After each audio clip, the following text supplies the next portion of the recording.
नारद जी ने कहा, मैं पिछले जन्म में दासी पुत्र था, मैं पिछले जन्म में दासी पुत्र था। और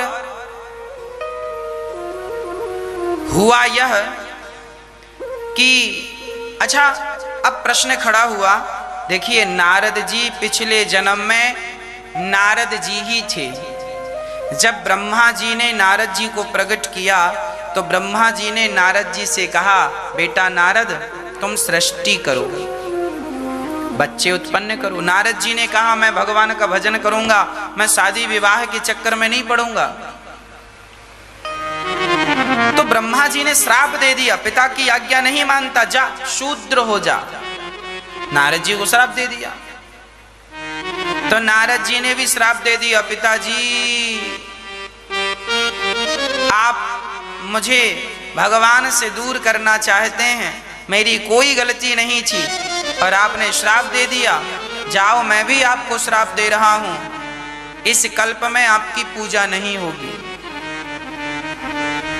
3 कल्प होते हैं,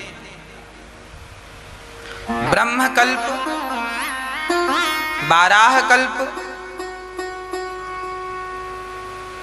और पद्म कल्प।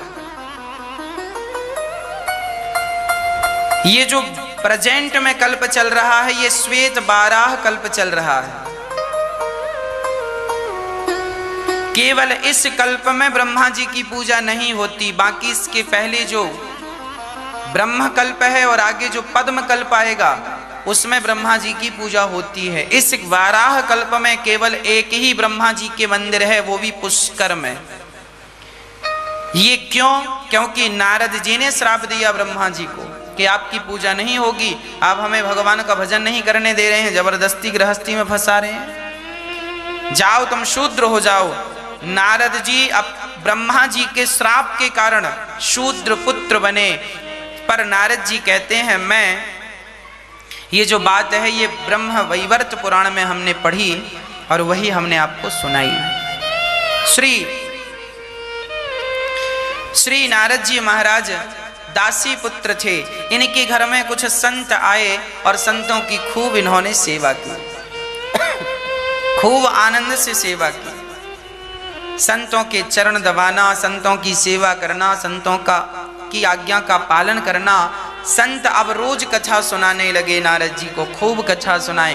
कथा सुनते सुनते नारद जी दासी पुत्र थे, बालक था, उस बालक का चित्त धीरे धीरे जैसे पानी से धीरे धीरे कीचड़ धुलने लगता है। आपके पांव में कीचड़ लग जाए तो आप पानी की धार डाल दीजिए, अपने आप वो कीचड़ धुल जाएगा। हाँ, जैसे पानी की धार ऊपर से गिर रही हो और नीचे आप पत्थर रख दीजिए तो कुछ साल बाद देखिएगा कि पानी की धार से वो पत्थर कट जाएगा, छेद हो जाएगा, है ना। पानी की धार एक ही स्थान पर पड़ती रहे तो पत्थर भी टूट जाता है ना। उसी तरह कितना भी बड़ा पापी हो, कथा की धार उसके हृदय तक पहुंचती रहे कानों के द्वारा, तो कथा की धार से, कथा और कीर्तन की धार से उसके जन्म जन्म के पापों का पहाड़ टूट जाता है, बिखर जाता है और वह निर्मल हो जाता है। नारद जी बोले, मैं दासी पुत्र बना पिता के श्राप के कारण, पर जब मुझे कथा सुनने को मिली तो कथा सुनकर मेरा हृदय आह्लादित हो गया, आनंदित हो गया। मैं सब कुछ भूलकर संतों की सेवा में लग गया। संतों ने मुझे अष्टाक्षर मंत्र दिया, मैंने उसी मंत्र का जाप किया। करते करते करते जब संत जाने लगे तो मैं भी पीछे पीछे गया। तब मेरी माँ ने मुझे रोक लिया, बेटा मत जाओ। मैं रुक गया। एक दिन माँ गाय दोहने गौशाला गई तो माँ को एक सांप ने डस लिया और माँ मर गई। मैंने माँ का अंतिम संस्कार किया और संतों के बताए हुए मार्ग पर मैं निकल पड़ा। एक घनघोर जंगल में जाकर मैंने एक पेड़ की छांव में उसी मंत्र का जाप किया और जाप करने का फल यह हुआ कि जाप करते करते करते करते मुझे भगवान की अनुभूति होने लगी। जब मंत्र आप जाप करेंगे तो ईश्वर की अनुभूति, ईश्वर के अनुभव तक वह मंत्र आपको पहुंचा देगा। और नारद जी उस अनुभूति, उस अनुभव के द्वारा उस अनुभूति को प्राप्त कर गए और आकाशवाणी हुई, पुत्र तुझे इस जन्म में नहीं अगले जन्म में मेरा दर्शन होगा, अभी तो एक झलक मिल गई बस। नारद जी का तपस्या करते करते वो शरीर छूटा और फिर एक दिव्य शरीर मिला। वह फिर ब्रह्मा जी से प्रकट हुए और ब्रह्मा पुत्र नारद कहलाए। अपने श्राप को भोगने के लिए आए, भोग कर चले गए। हम लोग भी इस संसार में कुछ अपने पाप भोगने के लिए आए हैं। आपको क्या लगता है, आप लोग यहाँ हैं अपने घर में, अपने परिवार में, क्यों आए हैं आप अपने कुछ कर्म दंड भोगने आए हैं, कुछ पाप के फल भोगने आए हैं। आपको जो सुख मिल रहा है ये आपके पुण्य का फल मिल रहा है, आपको जो दुख मिल रहा है ये आपके पापों का फल मिल रहा है। आपकी अमीरी आपके पुण्यों का फल है, आपकी गरीबी आपके पापों का फल है, आपका सुख आपके पुण्य का फल है, आपका दुख आपके पापों का फल है। इसीलिए अपना पाप पुण्य सब भगवान के चरणों में समर्पित कर देना चाहिए, तब तो पाप पुण्य से भी निवृत्ति हो जाती है। नहीं तो बहुत बार जन्म लेना पड़ता है, कर्मों के फल भोगने पड़ते हैं। नारद जी कहते हैं, महाराज मैंने भगवान में समर्पण कर दिया, भगवान का हो गया तो मेरा कल्याण हो गया। उस शरीर से नहीं, देखो जब भगवान हमें मिलेंगे तो हमें ये शरीर छोड़कर जाना पड़ेगा। ईश्वर को हम देखना चाहते हैं, ईश्वर से मिलना चाहते हैं। हम बड़ी भक्ति, आपने देखा होगा बहुत सारे भक्त ऐसे हैं जो बहुत कम आयु में ही चले जाते हैं। क्यों? उनकी भक्ति सिद्ध हो गई, पक गई। ये शरीर छूटेगा तब ही परमात्मा मिलेंगे दूसरे दिव्य शरीर से। अब कई लोग रोते हैं, महाराज वो चले गए, वो बड़े भगत थे, वो तो बड़ी भक्ति करते थे। अरे तो भक्ति करते थे तो उन्हें भक्ति का परिणाम मिला। स्वामी विवेकानंद जी एक कम 40 वर्ष की उम्र में चले गए। आद्य शंकराचार्य जी एक कम 30 वर्ष की उम्र में चले गए, 29। इतनी कम आयु में आद्य शंकराचार्य जी, बहुत सारे लोग हैं जिनकी हिस्ट्री भरी पड़ी है, हिसाब भरा पड़ा है, कम समय में चले गए। बड़े बड़े उच्च कोटि के भक्त चले गए कम से कम समय में। कारण ये शरीर छूटता है तो दिव्य शरीर प्राप्त होता है।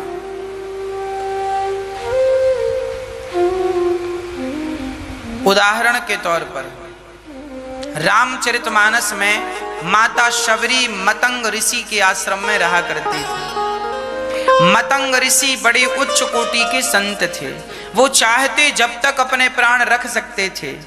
मतंग ऋषि को पता चल गया था कि जिस दिन राम जी का वनवास जिस दिन हुआ है, लगभग उसी दिन मतंग ऋषि ने अपने प्राण त्यागे। शबरी माता आई, गुरुजी कहाँ जा रहे हैं? गुरुजी ने कहा, बेटा मेरा कार्यकाल पूरा हुआ, अब मैं जा रहा हूं।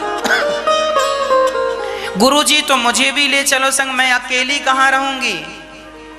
गुरु मतंग जी ने कहा, शबरी तू यहीं रह, तुझे राम का दर्शन होगा। शबरी बोली, मैं राम को ढूंढने कहाँ जाऊंगी जंगल में? बोले, तुझे कहीं नहीं जाना, राम खुद ढूंढते ढूंढते चलते चलते तेरे पास आएंगे और राम खुद तेरे पास आकर तुझे दर्शन देंगे।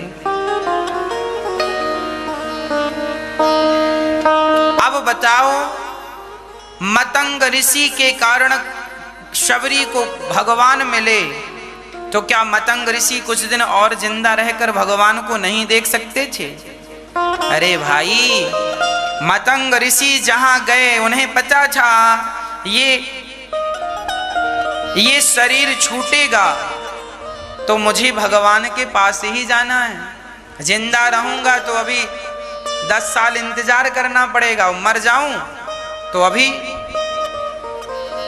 जाना मुझे वहीं है। इसीलिए संत जानते हैं कि हमें मरने के बाद वहीं भगवान के निज धाम को जाना है। इसीलिए वो प्रसन्न चित्त से प्राण त्यागते हैं। मरते समय वो बड़ा सावधान रहते हैं, हर क्षण भगवत चिंतन करते हैं। जो व्यक्ति भगवत चिंतन करते प्राण त्यागता है उसे भगवान की प्राप्ति होती है। भगवान को पाना हो तो दिव्य शरीर चाहिए। ये हमारा शरीर पर्याप्त नहीं है। हाँ प्रिय भक्तों, भगवान श्री नारद जी ने जब अपनी कथा सुनाई तो व्यास जी ने श्रीमद् भागवत महापुराण की रचना की। अच्छा, भागवत को कहां से प्रारंभ करते हैं व्यास जी? महाभारत की चर्चा से। भागवत जी में महाभारत की चर्चा अद्भुत है। महाभारत, अच्छा महाभारत से हमें और आपको कुछ सीखना चाहिए। अच्छा मैया जी, आपके घर में महाभारत होता है कि नहीं? नहीं, ना होए तो ही अच्छा है। आज लोग बड़े दुखी हैं। महाराज जी हमारे घर में महाभारत चल रहा है। हाँ महाराज जी हमारे यहाँ लंका कांड चल रहा है। बड़े परेशान। कुछ लड़के वाले लड़की देखने गए तो किसी ने कहा, बेटी गीता पढ़ती हो, रामायण पढ़ती हो?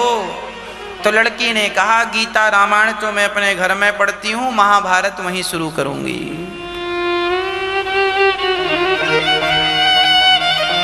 हैं? ये जो महाभारत है, कई लोग डरते हैं, महाराज जी महाभारत पढ़ने से महाभारत होगा।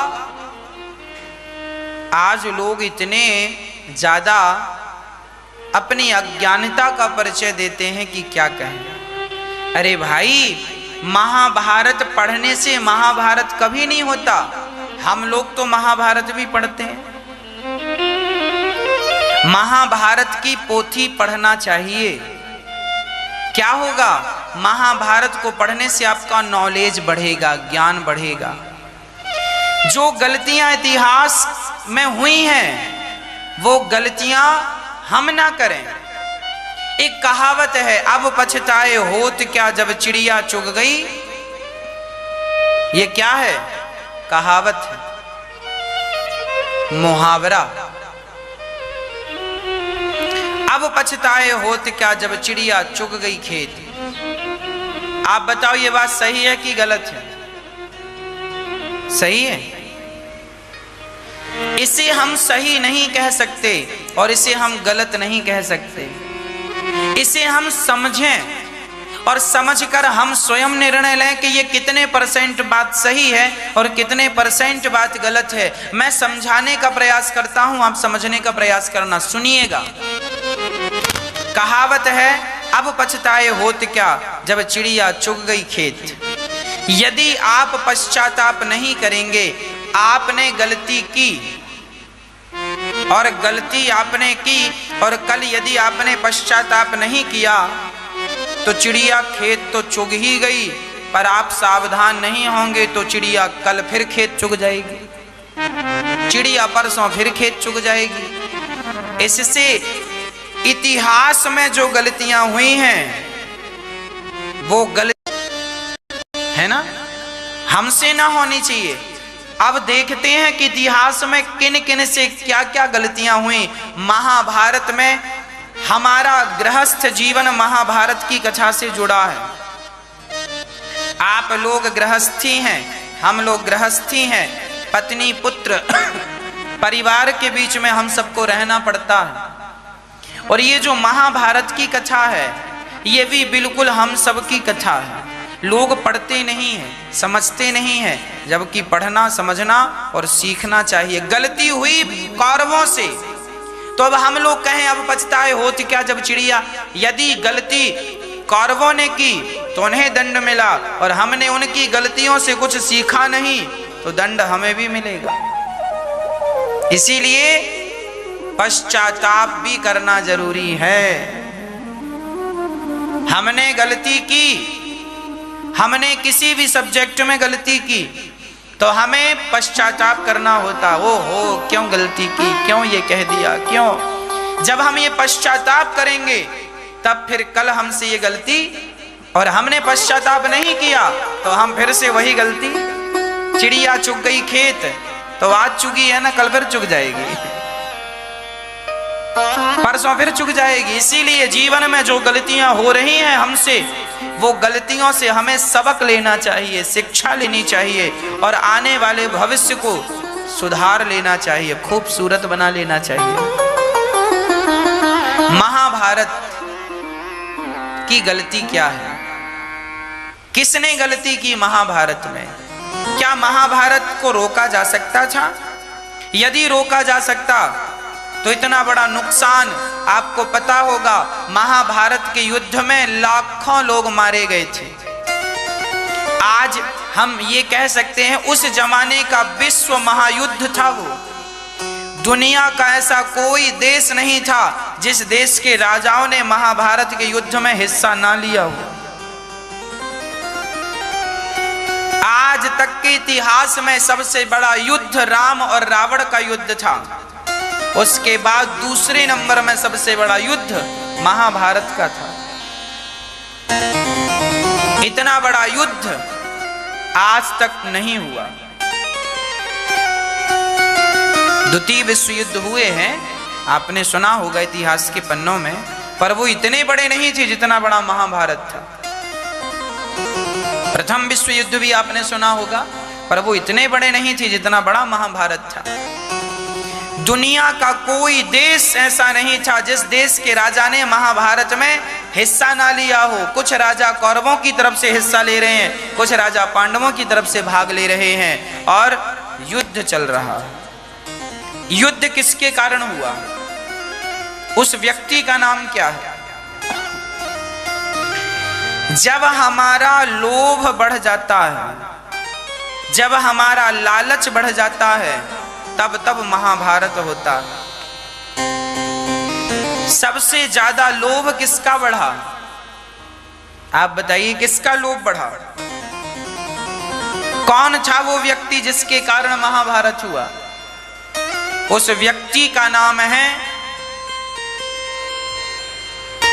धृतराष्ट्र। यदि धृतराष्ट्र, देखिए मैं ये भी कह सकता हूं कि उस महाभारत का जिम्मेदार दुर्योधन था, मैं ये भी कह सकता हूं, पर दुर्योधन के पास तो कोई पावर नहीं था। दुर्योधन के पास केवल इतना पावर था कि वो धृतराष्ट्र का बेटा था और धृतराष्ट्र हस्तिनापुर की पवित्र गद्दी पर बैठे थे राजा बनकर, और राजा का फर्ज होता है कि वो अपनी प्रजा के साथ समान व्यवहार करे, एक सा व्यवहार करे। ये नहीं कि मेरा बेटा है तो मैं इसके संग अलग व्यवहार करूं, ये मेरे भाई का बेटा है तो इसके संग अलग व्यवहार करूं। यदि एक बार जरा ज्ञान की चक्षु से देखा होता धृतराष्ट्र जी ने, तो महाभारत ना होता। महाभारत इसलिए हुआ क्योंकि अंधे धृतराष्ट्र जी के अंदर जरूरत से ज्यादा लोभ आ गया। उन्हें लगने लगा कि पांडव लोग, जबकि पांडवों के पिता जो पांडु थे वो हस्तिनापुर के राजा थे। हस्तिनापुर के राजा पांडु अपने भाई अर्थात धृतराष्ट्र से बहुत प्यार करते थे। ये धृतराष्ट्र, पांडु और विदुर जी, ये तीनों एक ही पिता की संतान है। पिता है इनके वेदव्यास जी। तीनों की मां अलग अलग है, मां अलग अलग है पर पिता एक है। तो तीनों में बड़ा भाई, एक बाप की संतान है, तीनों में बड़ा प्यार है। जब ये छोटे थे तो इन तीनों का बढ़िया से पालन कौन करता था? पितामह भीष्म। भीष्म पितामह ने इन तीनों को बच्चों की तरह पाला है, इन तीनों को खिलाया है अपनी गोद में, पितामह भीष्म ने। इन तीनों से बड़ा प्यार था पितामह भीष्म को। और धृतराष्ट्र बड़े पावरफुल थे, पर अंधे होने के कारण पांडु को हस्तिनापुर का राजा बनाया गया।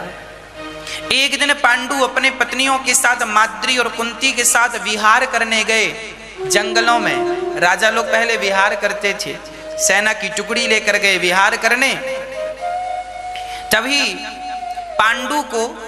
पांडु ने एक जीव को मार डाला। एक मृग और मृगी मैथुन क्रिया कर रहे थे। उस अवस्था में पांडु ने उस जीव को मार डाला। तो पांडु को श्राप दे दिया उस मृग ने कि तुमने हमें इस क्रिया में मारा है, मैथुन की क्रिया में मारा है। जब तुम अपनी पत्नी के साथ रमण करने का विचार करोगे और पत्नी को स्पर्श करोगे रमण की भावना से, उसी क्षण तुम्हारी मृत्यु हो जाएगी। ये श्राप लग गया है पांडु को। पांडु की पत्नी दो हैं, माद्री और कुंती। अब वो अपनी पत्नियों का स्पर्श नहीं कर सकते, पर वो ब्रह्मचारी के रूप में रहने लगे। तभी आपको पता होगा माता कुंती को दुर्वासा जी ने कुछ ऐसे मंत्र दिए थे जिन मंत्रों के प्रभाव से उनके पुत्र हो सकता था। दुर्वासा जी के पहले मंत्र का प्रयोग किया माता कुंती ने तो कर्ण हो गए, जिसे पानी में बहाना पड़ा, कुंवारे में हो गया। फिर 3 पुत्र हुए हैं कुंती से और 2 पुत्र हुए हैं माद्री। पांडु से पुत्र नहीं हुए, पांडु के द्वारा नहीं, उस मंत्र के प्रभाव से पुत्र हुए हैं। धर्मराज युधिष्ठिर, अर्जुन और भीम, ये 3 पुत्र हैं माता कुंती के। नकुल और सहदेव ये 2 पुत्र हैं माता माद्री के। एक दिन माद्री अपने कपड़े सुखा रही थी, तभी पांडु ने उन्हें देखा और उन पर आसक्त हो गए और अपनी पत्नी की ओर जब बढ़े तो पत्नी का स्पर्श करते ही श्राप के कारण पांडु की मृत्यु हो गई। और पांडु जब मरे, उनकी चिता पर उनकी पत्नी जलने लगी। माद्री, कुंती माता बोली मैं भी जल जाऊंगी। तब माद्री ने कहा बहन, यदि आप भी जल जाओगी, सती हो जाओगी, तो इन बच्चों को कौन संभालेगा, आप इन्हें संभालिएगा। माता कुंती बच गईं। उन्होंने अपने आप को नहीं जलाया पति के साथ, वो बड़ी पतिव्रता हैं, कोई संदेह नहीं है, पर अपने आप को इसीलिए बचाए रखा कि इन बच्चों के लिए मुझे रहना है। बच्चे अभी 5 पांडव छोटे छोटे थे।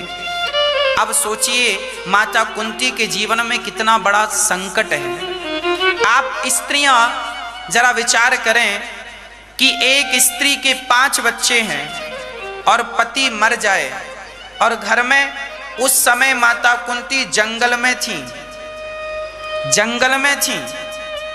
जब वो अपने घर आई तो उस समय राजा बने कौन बैठे थे? धृतराष्ट्र। जबकि नियम यह था कि राजा का बड़ा बेटा ही राजा बनेगा।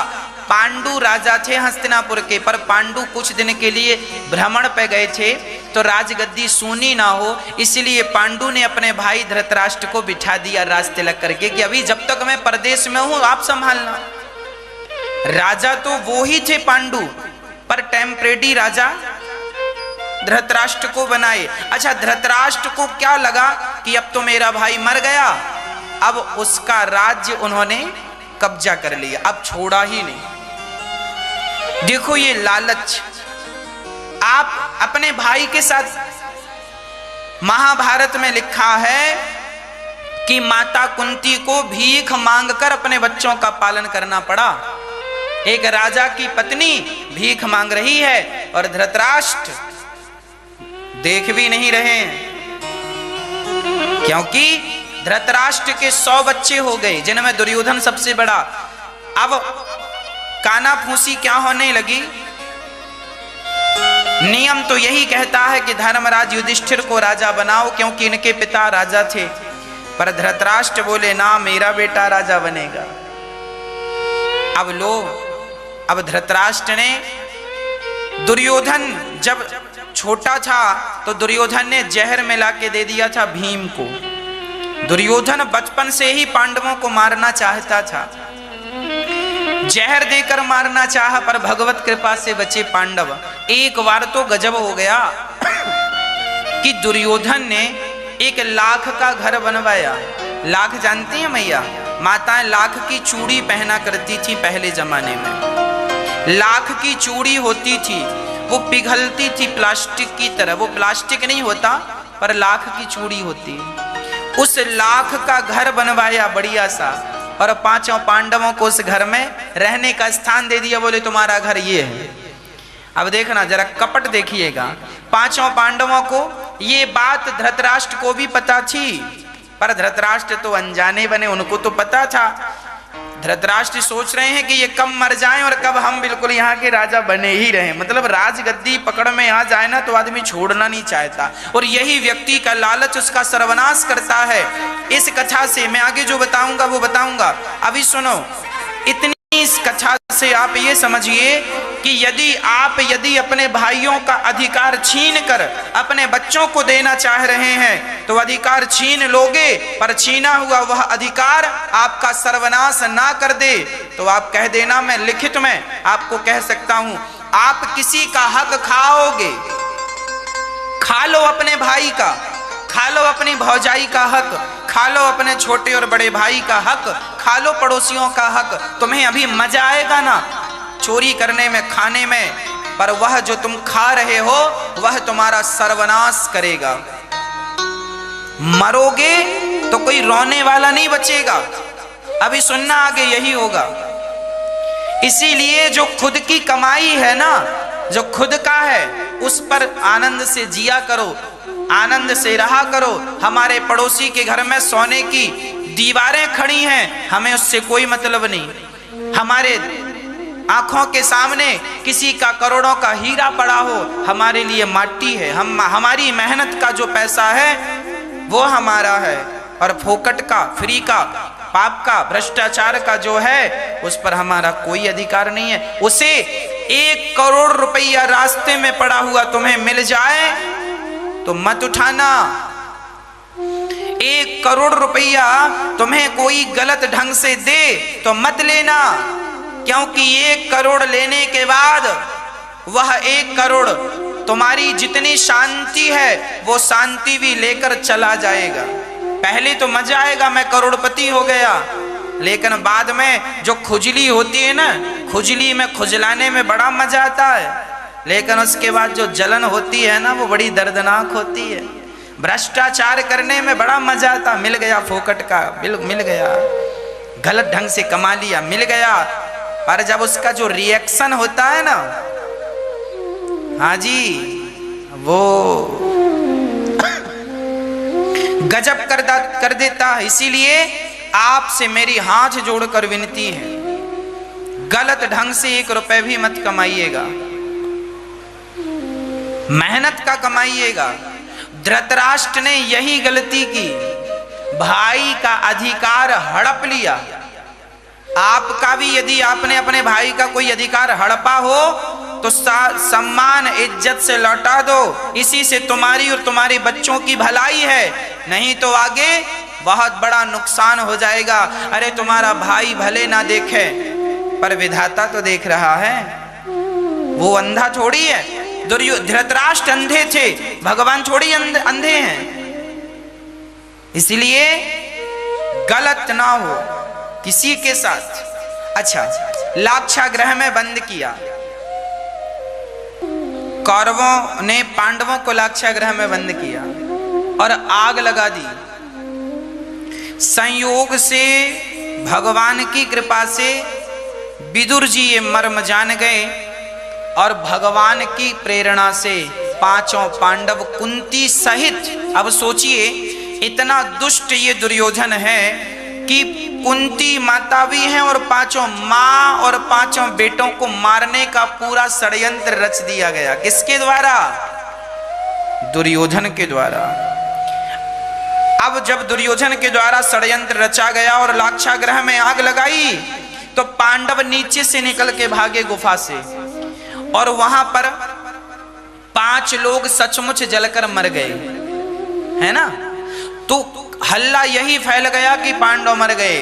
अब तो इन लोगों ने बड़ी चैन की सांस ली, धृतराष्ट्र तो दिखाने में बहुत रोए, मेरी कुंती चली गई, मेरे बच्चे चले गए, पर अंदर बड़े प्रसन्न थे। ठीक मर गए, ठीक मर गए, ठीक मर गए, हमारा तो रास्ता साफ हो गया, साफ हो गया। पर ऊपर से रो रहे हैं, अंदर से खुश है।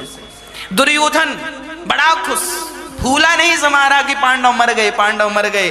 अब देखिएगा, दूसरों को मारकर जिंदा जलाने का प्रयास किया। अब किसी आदमी को आप जिंदा जलाएं और उसकी संपत्ति से आप कहें कि संपत्ति, हमने इस संपत्ति के असली मालिक को जिंदा जला दिया और ऐ संपत्ति अब तुम हमें सुख दो, क्या ऐसी संपत्ति तुम्हें सुख देगी? और दुर्योधन ने यही चाहा, पांडवों को जला दिया आग में। और अच्छा, पांडव तो बच के निकल गए, पर इन्हें लग रहा है कि मर गए, मर गए। इन लोगों ने तो तेरही वेरही भी कर ली, पांडवों की तेरही भी कर ली, कुंती की तेरही भी कर ली, वो बड़े खुशी मना रहे हैं, ठीक मर गए, ठीक मर गए। पर जाको रखें राम जी, मार सके ना कोई, बाल न बांका कर सकें जग में जो बैरी होए। अरे कौन उन्हें मारेगा जिन्हें बचाने वाले स्वयं भगवान श्री कृष्ण हो। इसीलिए कहा करता हूं, जमाने पर विश्वास ना करो, भगवान पर विश्वास करना सीखो। आग में इतनी ताकत नहीं है कि भगवान के भक्त को जला सके, इसीलिए मरते दम तक भगवान के श्री चरणों में विश्वास बनाए रखिएगा।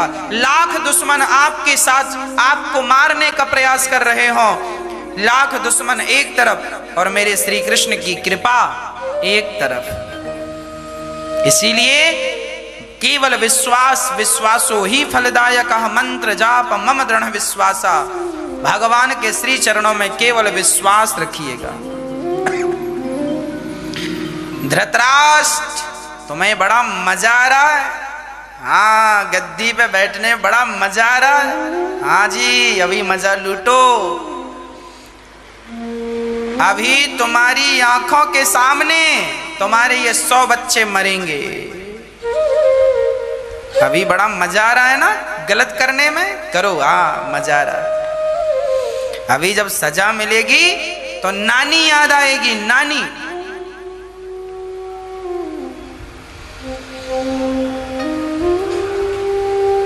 अब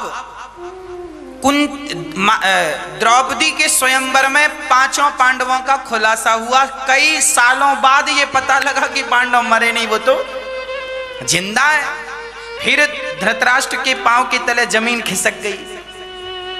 अभी बड़े खुश थे धृतराष्ट्र कौरव, पर जैसे ही पता चला कि ये जिंदा है, फिर लगे रोने, माथा पीटने, भगवान ये कैसे जिंदा रह गए। अब कौन समझाए इन्हें कि भगवान इनके रक्षक हैं। तुम्हारे जैसे करोड़ लोग आ जाएंगे तो बाल विवाह का नहीं कर पाएंगे। पांडव लोग आए द्रौपदी से विवाह करके, और विवाह हुआ तो अब अधिकार मांगा गया। पांडवों ने कहा, धर्मराज युधिष्ठिर ने, पिताजी हमारा अधिकार दो। अब देखना जरा, नियम तो यही था कि धृतराष्ट्र कहते कि बेटा धर्मराज युधिष्ठिर आओ, हम तुम्हारा राज्य अभिषेक कर रहे हैं, इस गद्दी के अधिकारी तुम हो, तुम्हारे बाप बचपन में मर गए थे, दर दर की ठोकर तुम लोगों ने खाई है, आओ तुम्हें राजा बनाते हैं। पर धृतराष्ट्र के सुर बदल गए। अरे बेटा युधिष्ठिर, अब हम इस गद्दी पर बैठे हैं, सोच रहे हैं कि अपने बेटे दुर्योधन को राजा बना दें। एक काम करो, हम तुम्हें दूसरी जमीन देते हैं, तुम वहां घर बना लो। देखो जमीन दे रहे हैं, घर बनाने का पैसा भी नहीं दे रहे हैं, जबकि इन्हीं का खा रहे हैं और इन्हीं को आंख दिखा रहे हैं। इसी को कहावत में कहा जाता है, मेरी बिल्ली मेरे को म्याऊं। जिसका खा रही है उसी को आंख दिखा रही है।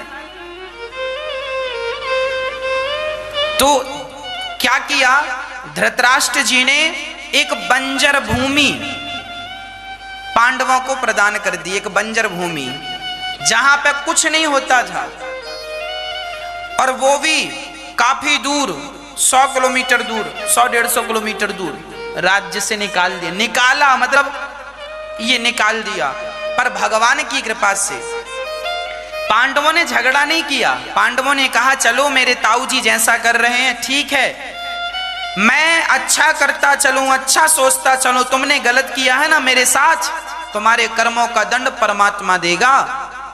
सब नोट कर रहे हैं भगवान, सब नोट कर रहे हैं, अभी तो नोट चल रहा है, हिसाब अभी होगा। पांडवों को निकाल दिया, कहां दे दिया? इंद्रप्रस्थ। एक दूसरी नगरी बनाई गई, उसका नाम रखा गया, इसका नाम था हस्तिनापुर, उसका नाम रखा गया इंद्रप्रस्थ। इंद्र जैसा वैभव था। पांडवों ने इतनी मेहनत की उस बंजर जमीन को उपजाऊ बनाने में, खुद हल चलाया, खुद काम किया और बंजर भूमि को बढ़िया हरा भरा कर लिया, नगर बसाया, संपूर्ण नगर बसाया। और वहां के राजा कौन बने? धर्मराज युधिष्ठिर। अब देखना, इंद्रप्रस्थ के राजा बन गए युधिष्ठिर।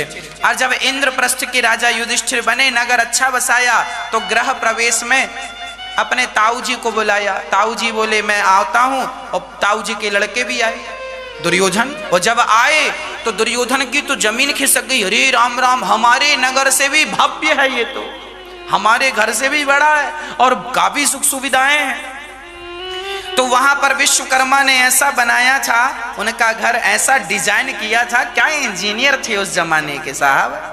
जहां पानी था वहां, जहां जल था वहां छल दिख रहा था, और जहां छल था वहां जल।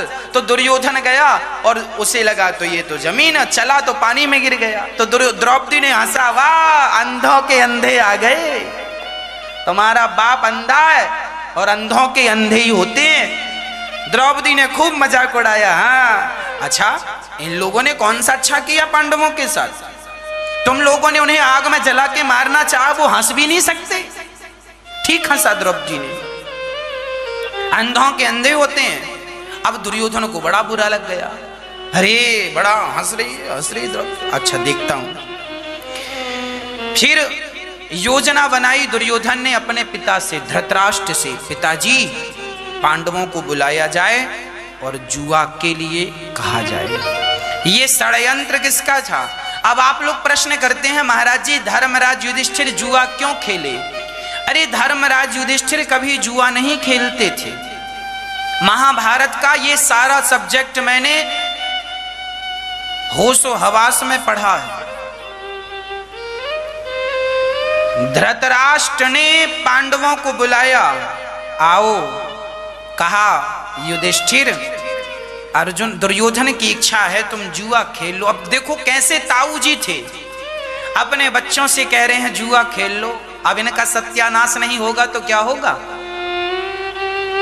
ऐसे ताऊ जी तो भगवान किसी को ना दे, जो अपने बच्चों से कहें जुआ खेल लो। कहो मैया जी, ऐसे ताऊ जी तो नहीं चाहिए ना। हाँ, धृतराष्ट्र जैसे ताऊ जी कौन चाहेगा? पुत्र मोह में, ये केवल आंखों से अंधे नहीं थे, पुत्र मोह में भी डबल अंधे थे, अंदर की भी आंखें समाप्त ही थी। जुआ के लिए एक बढ़िया सा महल बनाया अलग से, उसमें बढ़िया बढ़िया खंबे लगवाए और द्यूत सभा बनवाई, द्यूत सभा बुलाई। अब दुर्योधन जुआ खेलने बैठा, और चूंकि आज्ञा किसकी थी? ताऊ जी की, धृतराष्ट्र की। तो चूंकि धर्मराज युधिष्ठिर ऐसे आज्ञाकारी बेटे थे कि अपने ताऊ जी की कोई भी बात कभी टालते नहीं थे। जब टालते नहीं थे तो आज ताऊ जी ने कहा कि तुम जुआ खेलो, तो इस बात को कैसे टाल दें? चलो ताऊ जी की आज्ञा है तो खेल लेते हैं। और जब खेला जुआ तो पासे कौन फेंक रहा था? जबकि जुए का नियम होता है जो खेलेगा पासे वही फेंकेगा, पर यहाँ तो देखिए शुरुआत में ही कपट था। खेल रहा था दुर्योधन और पासे फेंक रहे थे मामा शकुनी। जबकि युद्ध का खेल का नियम होता है कि मैं खेल, भाई क्रिकेट में भाई मैं बॉल कर रहा हूं तो मैं ही, मेरे बदले कोई और थोड़ी करेगा। मैं रन बना रहा हूं तो मेरे बदले थोड़ी कोई और बना देगा। अभी किसी कारणवश मैं 2 रन बना के आ गया और कहूं कि भाई साहब जरा धोनी तुम आ जाओ, जरा आगे तुम खेल लो मेरी पारी, तो ऐसा थोड़ी होगा। अपना अपना खेलो, जो तुम खेलोगे वो तुम्हारा, जो वो खेलेंगे वो उनका। तो महाभारत में पहला कपट यही हुआ कि खेल रहा था दुर्योधन और पासे फेंक रहे थे मामा शकुनी। ये जो पासे थे शकुनी मामा के पास, ये शकुनी के पिता की हड्डियों के पासे थे।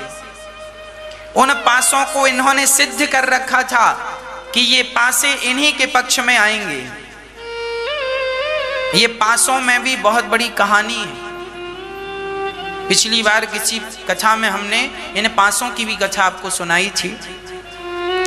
अभी तो केवल ये सुनाते हैं कि पासे फेंके शकुनी मामा ने, और पहले दांव में अपना कीमती हार लगाया तो हार गए, फिर अपना सैनिक लगा दिए, सैनिक हार गए, फिर अपने इंद्रप्रस्थ का खजाना लगा दिया, सोने से भरा, वो हार गए, चांदी का खजाना, हीरों का खजाना हार गए, पूरी इंद्रप्रस्थ हार गए, अपने भाई अर्जुन को हार गए, नकुल सहदेव सबको हार गए, अंत में अपने आप को लगा दिया। अब मामला खत्म। तब चाल चली शकुनी मामा ने, बोले भांजे एक और द्रौपदी को लगाओ, यदि द्रौपदी का आप जीत गए तो सारी संपत्ति ज्यों की त्यों वापिस। द्रौपदी को दाव पर लगाया, आखिरी दाव द्रौपदी का दाव लगाया, और पासे तो शकुनी के पक्ष में जाने थे। पासे चले और वो दाव भी हार गए,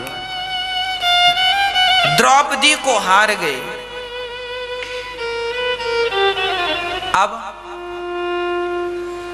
दुर्योधन ने कहा, दुशासन जाओ, बुला कर लाओ उसे, पकड़ कर लाओ। दुशासन चला। उस समय द्रौपदी मासिक धर्म में थी, उसने अभी ऋतु स्नान नहीं किया था, और जब द्रौपदी जी को पकड़ कर ले जाने लगा तो बहुत प्रार्थना की, तुम मेरे देवर हो, मैं तुम्हारी भाभी हूं, क्या मुझे सभा में इस प्रकार से ले जाना शोभा देगा? क्या तुम्हारे कुल की मर्यादा का उल्लंघन नहीं हो रहा है? सब कुछ कहा, पर दुष्ट तो दुष्ट ही है। दुशासन तो दुष्ट था ही, दुष्ट ही रहेगा। पकड़ कर ले गया और भरी सभा में बाल पकड़ के खींच रहा है, और द्रौपदी सबसे पुकार कर रही है। द्रौपदी ने सबसे कहा, भरी सभा में जब द्रौपदी, दुर्योधन ने कहा, आजा द्रौपदी मेरे जंघा पर बैठ जाओ। देखो जरा उस जमाने में कितनी अश्लील बातें थी। द्रौपदी कहती है, मेरी जंघा पर आकर बैठ जाओ। दुर्योधन ने कहा, मेरी जंघा पर आकर बैठ जाओ। अब बताओ ये दुर्योधन कितना दुष्ट रहा होगा। इस दुष्ट भरी सभा में जो किसी स्त्री को अपनी जंघा में बिठाए, और उसी सभा में इसका पिता बैठा है। अब सोचो ये कितना दुष्ट लड़का रहा। और धृतराष्ट्र इसी का पक्ष ले रहे थे, जबकि ऐसों को तो 10-20 थप्पड़ मारना चाहिए, उल्टा लटका के मिर्ची का धुआं देना चाहिए। पर पुत्र मोह दुर्योधन को और धृतराष्ट्र को कौन खा गया? उनका मोह खा गया, उनका अहंकार, एटीट्यूड खा गया, उनका जरूरत से ज्यादा लालच खा गया। अति कभी ना करना बंदे, इति तेरी हो जाएगी, और बिन पंखों के पक्षी जैसे गति तेरी हो जाएगी। अति जिसने किया उसका अंत हुआ है। और द्रौपदी,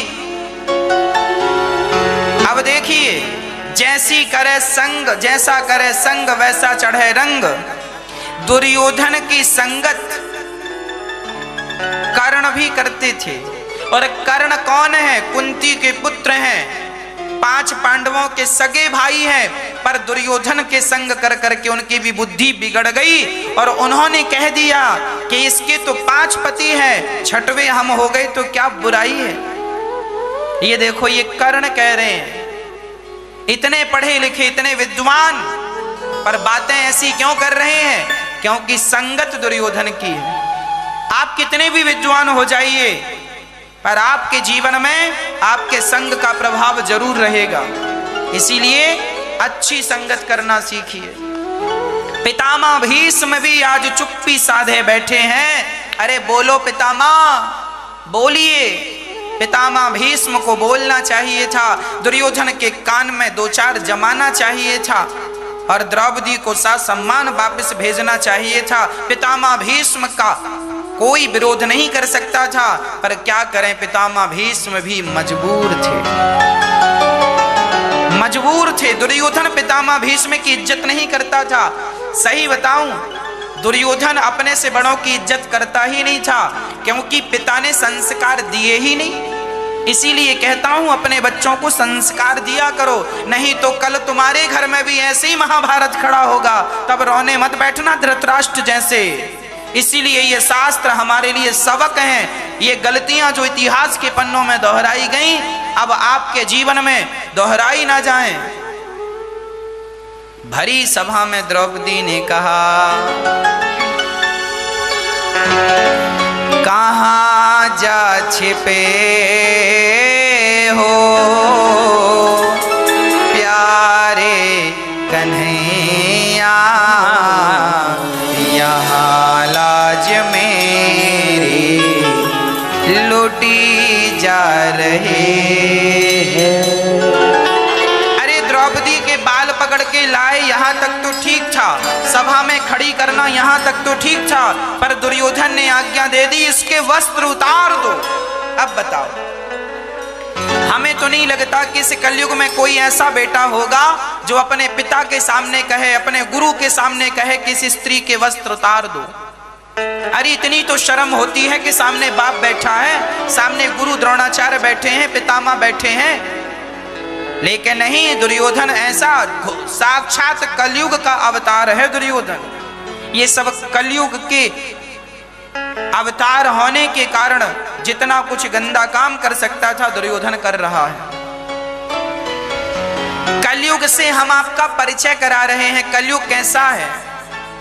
कलयुग ऐसा है, दुर्योधन कह रहा मेरी जंघा पर बिठाओ इसके कपड़े उतार के, और दुशासन साड़ी खींचने लगा। तब द्रौपदी ने बुलाया अपने पतियों को, अर्जुन बचाओ, भीम बचाओ, युधिष्ठिर बचाओ, गुरु द्रोणाचार्य पितामह, कोई नहीं बचाया। तब द्रौपदी समझ गई ये दुनिया के लोग मेरी रक्षा नहीं कर सकते, अब रक्षक कोई है तो केवल गोविंद मेरी रक्षा करेंगे। तब द्रौपदी ने कहा, कहाँ जा छिपे हो प्यारे कन्हैया, यहाँ लाज मेरी लुटी जा रही है। दुशासन के हाथों तेरी द्रौपदी की सभा बीच साड़ी खींची जा रही है। कहाँ जा छिपे हो प्यारे कन्हैया, यहाँ लाज मेरी लुटी जा रही है। कहाँ जा छिपे हो जिन्होंने कभी मेरी, धूल हैं हम, धूल। हे नाथ हम आपके हैं, हे गोविंद हम आपके हैं, बस। प्रिय भक्तों, भगवान हम सबके रक्षक हैं। अंत में क्या हुआ? जुआ खेला, पांडवों का वनवास हुआ 12 वर्ष का और 1 वर्ष का अज्ञातवास। इसके बाद क्या हुआ? महाभारत। अभी दुर्योधन, दुशासन, धृतराष्ट्र बड़े प्रसन्न हैं, हमने तो जुआ में हरा के 12 साल वनवास भेज दिया, अब वहां से लौटेंगे थोड़ी। लेकिन पांडव फिर लौट आए। बड़ा मजा आ रहा है ना गलत काम करने, अच्छा है, ठीक है, अभी सजा। और महाभारत हुआ और भीम भैया ने 100 की 100 कौरवों को 99 को मार दिया। अब बैठे बैठे धृतराष्ट्र रो रहे हैं, कन्हैया मैं क्या करूं। हाँ कन्हैया क्या कुछ समझाने आए तो थे शांति दूत बनकर भगवान, अपने बेटे को नहीं समझाया, अपने बेटे को दो थप्पड़ नहीं जमाया। अब रोने से क्या फायदा, सही वक्त पर समझ गए होते, सही निर्णय ले लिया होता तो ये दिन देखने ही क्यों पड़ते। आदमी पहले तो गलत करता है, उसे समझाओ तो समझता नहीं है, और बाद में जब उसके कर्मों का दंड मिलता है तो रोने बैठ जाता है। अब रोइए मत, अपने कर्मों का दंड भोगिए। इसलिए परमात्मा मेरे मालिक की दुकान में सब लोगों का खाता, किसी को कौड़ी कम नहीं देता, किसी को दमड़ी ज्यादा, समझदार तो चुप रह जाता, मूर्ख शोर मचाता, मेरे मालिक की दुकान में सब लोगों का खाता। जैसी करनी वैसी भरनी, आज किया कल पाएगा, चढ़ता सूरज धीरे धीरे ढलता है ढल जाएगा। को ना काहू को सुख दुख कर दाता, निज कृत कर्म भोग सब भ्राता। हाँ जी, ये जो तुम्हारे कर्म दंड हैं, अब तुमने मजे तुमने लूटे, अब दंड भी तुम उठाओ। जब सुख तुमने उठाया, दुख कौन उठाएगा। इसलिए कोशिश कीजिए कि आपके द्वारा, आपके मन से, वाणी से, कर्म से हम किसी का दिल ना दुखाएं। मनसा वाचा कर्मणा, आप किसी का दिल ना दुखाएं, किसी के साथ अन्याय ना करें, किसी के साथ गलत ना करें, नहीं तो सजा मिलेगी मिलेगी। पितामह भीष्म को बाणों की सैया पर लेटना पड़ा। क्यों? क्योंकि पितामह भीष्म ने किसी जन्म में एक सांप को कांटों के ढेर में डाल दिया था, और सांप तड़प तड़प कर मर गया। कांटों के ढेर में डाला तो पितामह को भी बाणों की सैया पर लेटना पड़ा, कर्म दंड भोगने पड़े। पितामह भीष्म भगवान के भक्त थे, परंतु साथ तो दुर्योधन का दिया। भरी सभा में द्रौपदी की लाज खींचते देखी, क्या इसका दंड मिलना नहीं था? कोई भी हो आप, पर दंड मिलेगा। इसीलिए हाथ जोड़कर प्रार्थना करता हूं, गलत व्यक्ति का साथ ना दीजिए, झूठ का साथ ना दीजिए, सदा सत्य के साथ रहिए, सदा धर्म के साथ रहिए। कौरव हारे पांडव जीते, क्यों? क्योंकि कौरव अधर्म के साथ थे और पांडव धर्म के साथ। और जो धर्म के साथ होता है, भगवान श्री कृष्ण उन्हीं का रथ चलाते हैं जो धर्म के साथ चल रहे हैं। ईश्वर आपकी गाड़ी चलाएंगे कब? जब आप धर्म के साथ खड़े होंगे तब। महाभारत हुआ 99, दुर्योधन की जंघा टूट गई। अश्वत्थामा आया, मित्र मैं क्या करूं? अश्वत्थामा ने कहा क्या करूं बताइए, मुझे आपने सेनापति बनाया होता तो मैं कब का पांडवों को मार देता। ऐसा गुरु द्रोणाचार्य के बेटे अश्वत्थामा ने कहा, जो कि दुर्योधन के मित्र थे। कहा अभी जाओ, अपने रक्त से कर दिया अभिषेक, कह दिया जाओ, तिलक कर दिया जाओ।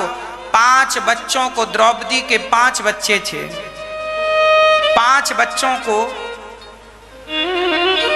अश्वत्थामा ने मार डाला। 5 द्रौपदी के बच्चे थे, 5 का सिर काट लिया और 5 को मार डाला, चल पड़े। दुर्योधन देखो, मैंने पांडवों को मार दिया। ध्यान से देखा दुर्योधन ने, वो पांडव नहीं, पांडव पुत्र थे। दुर्योधन रोने लगे, वाह मित्र, तुमने तो मेरा वंश ही नष्ट कर दिया, कोई पानी देने वाला नहीं बचा। पहले प्रसन्नता हुई कि पांडव मारे गए, बाद में दुख हुआ कि ये पांडव पुत्र हैं। उसी क्षण दुर्योधन की मृत्यु हो गई। और अश्वत्थामा को पकड़ने अर्जुन कृष्ण को सारथी बनाकर चले। अश्वत्थामा ने ब्रह्मास्त्र चलाया। अर्जुन कृष्ण की शरण में आकर कहने लगे, कृष्ण कृष्ण महाबाहो भक्तानां भयंकरा, त्वमेको दह्यमानानां मपिवर्गोऽसि संसृते।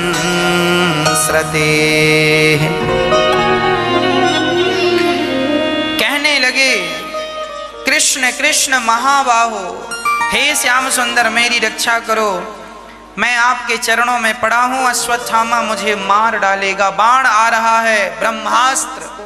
भगवान बोले तुम भी ब्रह्मास्त्र चलाओ। आज पूज्य श्री अनिरुद्धाचार्य जी महाराज ने हम सभी लोगों को बहुत ही उत्तम एवं शिक्षाप्रद कथा सुनाई है। आशा करता हूं कि इस शिक्षाप्रद कथा से हम सभी लोग कुछ न कुछ शिक्षा अवश्य ग्रहण करेंगे और अपने जीवन को सुखी और सात्विक बनाने का प्रयास करेंगे। मित्रों, अगर आपको यह शिक्षाप्रद कथा पसंद आई हो तो वीडियो को लाइक करें और अधिक से अधिक लोगों को शेयर भी करें, जिससे और भी लोग महाराज जी की इस शिक्षाप्रद कथा से शिक्षा लेकर अपने जीवन को सुखी बना सकें। मित्रों, अगर आपने अभी तक हमारे चैनल को सब्सक्राइब नहीं किया है तो हमारे चैनल को तुरंत सब्सक्राइब भी कर लें, जिससे आपको नोटिफिकेशन के माध्यम से महाराज जी के शिक्षाप्रद कथा तुरंत प्राप्त हो सकें। मित्रों, तो कल फिर किसी शिक्षाप्रद कथा के साथ आप लोगों के समक्ष प्रस्तुत होंगे। तब तक के लिए जय श्री राधे।